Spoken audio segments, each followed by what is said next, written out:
These are underrated books that you absolutely should be reading. If you have not picked these up, what are you doing? Starting off with A Tribute of Fire. If you're looking for a very unreliable heroine and also an unreliable plot line, you should definitely pick this up. If you think you understand this book by chapter 1, 2, 3, 4, 5, 6, or 7, you don't, because the plot changes and changes and changes. And by the end of the book, you don't know if you can actually rely on the heroine or not. And you definitely cannot rely on the author. She keeps changing everything, and every minute of it is delicious, delectable. You should absolutely be reading A Tribute of Fire. If you've not read anything by Jasmine Mass, literally, what are you doing? Blood of Hercules is one of her books that is popular and is traditionally published, so congratulations to her.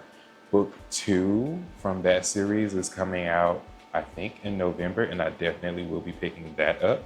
If you are interested in an author that is so unafraid of breaking boundaries, Jasmine Mass is definitely an author that you need to read. Blood of Hercules was a smash hit for me, a very unexpected hit for me. And even when I went into a reading slump earlier this year, I saw that Jasmine Mass produced another series, The Cool Shifterverse. So I'm going to recommend both Blood of Hercules and Psycho Shifters, and any of the books in the Cool Shifterverse. The original trilogy completely helped me get out of a reading slump. And both of the books are wide choose and slow burn for both of them. Both of them. If you want slow burn done really well, I would say both of them. But Blood of Hercules, we have this bully romance. Actually, they both have bully romances. So they both have bully romances. They both have completely different magic systems,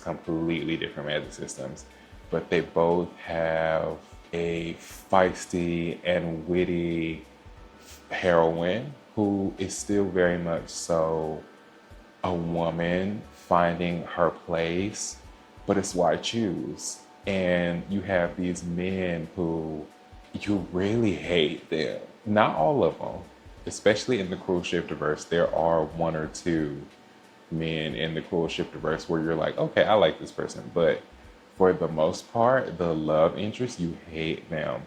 And if you've read Jay Bree's Reverse Harem series, and you thought that the one or both of the Shadow Daddy brothers were toxic, or if you've read Zodiac Academy and you thought Darius was toxic, or Caleb or any of them, you thought any of them were toxic, we're talking about some toxic people in the Cool Shifterverse, as well as Blood of Hercules. Like they go there. If you're looking for an author that is not afraid to go there, then you definitely need to be reading Jasmine Mass and Blood of Hercules, as well as Psycho Shifters, and any of the books in both of the series. You need to check them out. Direbound. So this was a very nice new find, new auto by author for me this year.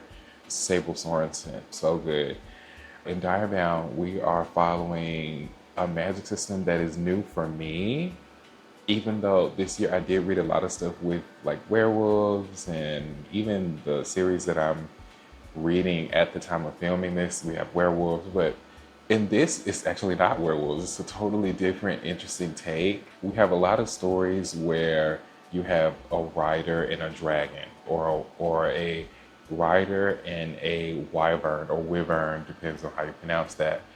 But in this story, we have riders who are riding humongous dire wolves, which is very, very interesting. It's a very interesting take. And the dire wolves also have magic, and the magic is transferred over to their writer. So this is super duper interesting, a very fresh take. This is something that I picked up when I was looking for something very new to pick up. And I'm not sure if this has really picked up any kind of real popularity on BookTube, and I feel it deserves so much more praise than what I'm seeing, and I want to see a lot more people reading these books. The Ashes of Thesmar. So these books are traditionally published right off the bat.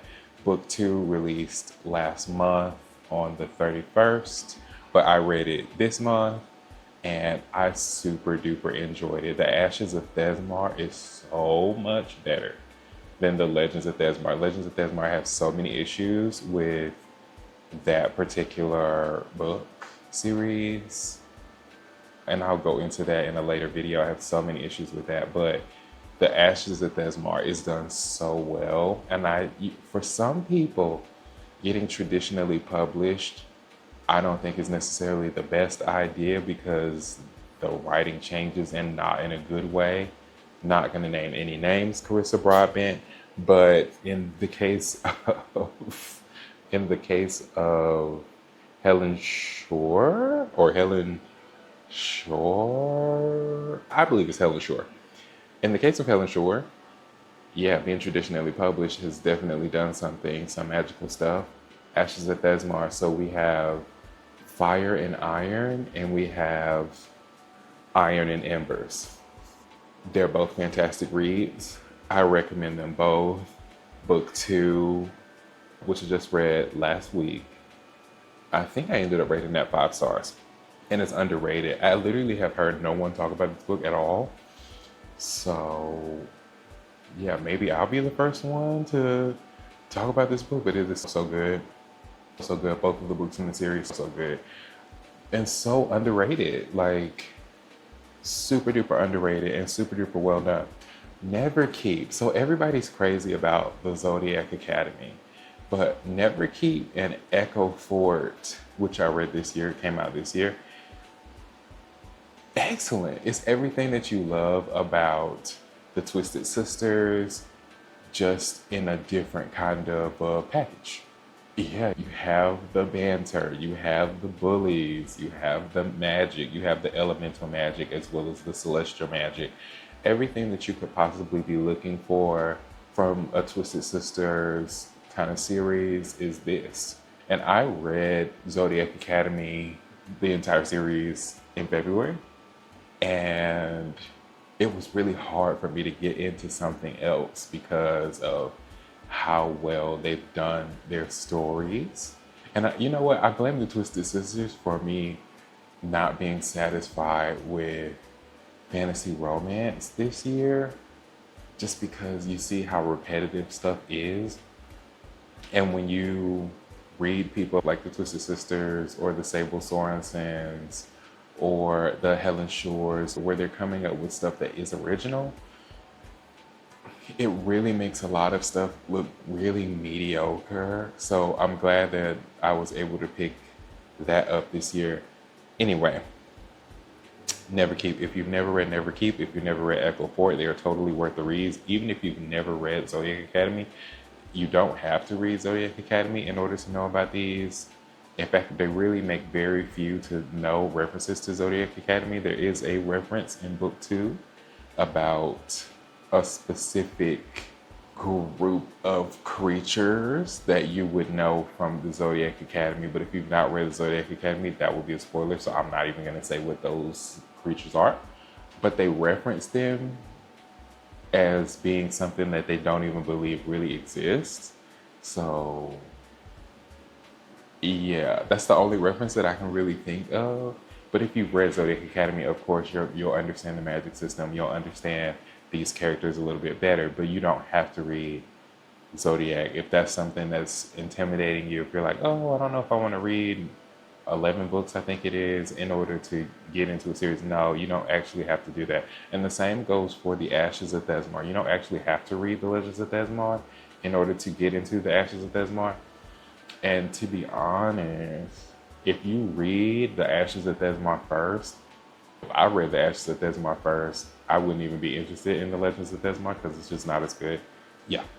City of Gods and Monsters. So this is what I wanted Crescent City to be so bad. And Crescent City just was not. This was so well done.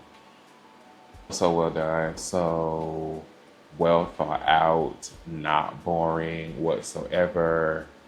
And yeah, if you look at my SJM's shelf, the only series that I don't have is the Crescent City series. And of course, I've read them.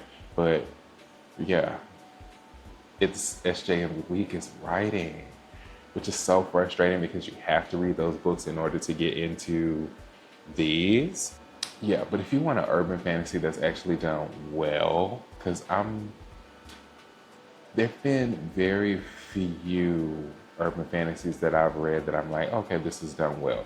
City of Gods and Monsters is done really well. So if that is what you're looking for, definitely pick that up. And I am reading book 2, not at the moment, but I'm like picking it up, putting it down, picking it up, putting it down, but not a DNF. It's just like other things are coming up and I'm like more interested, but I know that I 100% recommend book 1.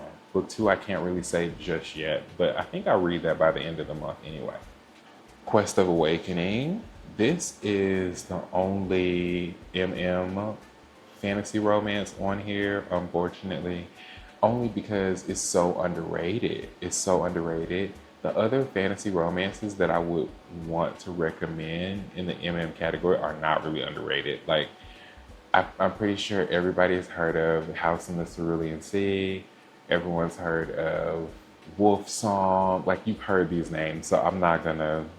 But if you haven't, then you should definitely go ahead and read those. But I can't say that they're underrated. Quest of Awakening, this is Daniel Denson, I believe.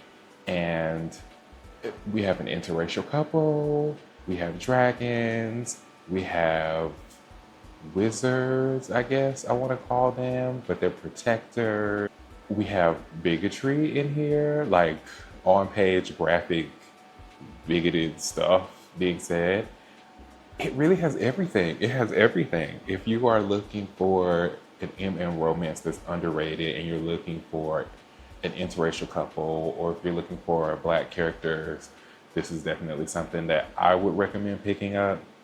And hopefully this author can get more popularity and then release more books, and especially in this story, because I absolutely loved it. I ate it up. Amid Clouds and Bones. So last year, everyone was going absolutely bonkers for Nectar of the Wicked. So a lot of people liked it, a lot of people didn't like it, which is why I personally haven't picked that up, because some of my favorite booktubers were iffy about reading it or recommending it. So yeah, too many opinions from people that I really respect that didn't like it, and too few opinions from people that I'm not sure about that liked it. So I've just not picked that up, but maybe I will, because Amid Clouds and Bones was so good. I literally got upset when I found out it was a standalone. I got upset. I wanted more books in this. And because the way it ended, it felt, oh, this like ended. There's no more to this, which was upsetting because I wanted more books in the series.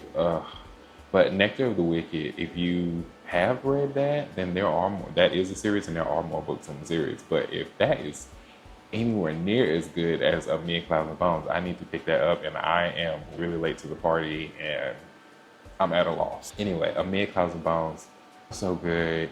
It's so well flushed out for a standalone. It really feels like you really get into all of the meat and potatoes of the story, and you don't leave dissatisfied. And if you are dissatisfied, it's only because you don't want it to be a standalone. If you have not gotten your eyes on Amid Clouds and Bones, you definitely should. Ella Fields. On Wings of Blood. This was a really nice surprise, and this is a part of that era of me looking for books in fantasy romance that aren't the same story over and over again. I will make a comparison though. I will compare this to Zodiac Academy, and I'll compare this to Echo Fort and Never Keep. So these are the same, those are the same authors for Zodiac and Echo Fort and Never Keep. But on Wings of Blood, the only reason I'm making this comparison is because it's a bully romance. And it's a bully romance with a single character, even though there are multiple love interests interested in our FMC in this, which is, it's done really well, you guys. In this, we have vampires, we have fae, we have dragons, we have, I'm not gonna say that because that's in book 2 and that's a spoiler, so I won't say that, but we have some stuff going on. And it's some good stuff. So we still don't have all of the information on our FMC just yet, but the more we learn, the more we dive into it, the more interesting it is. It is, I almost wanted to say it's as intricate as Throne of Glass with all the twists and turns, but no, I think Throne of Glass is its own, it's in its own hemisphere in terms of twists and turns. Like Sarah J. Maas, nobody thinks or writes like Sarah J. Maas. So I'm not gonna say that, but it is very intricate. Lots of unexpected things that are done so well, to the point where the gotcha moments are so shocking, but they don't feel kitsch ever. So yeah, if you've not gotten your eyes on Wings of Blood, I 100% recommend definitely get your eyes on it and enjoy it. I hope you guys like what you saw. If you did, don't forget to like, comment, and subscribe. And I'll see you all next time. Ciao.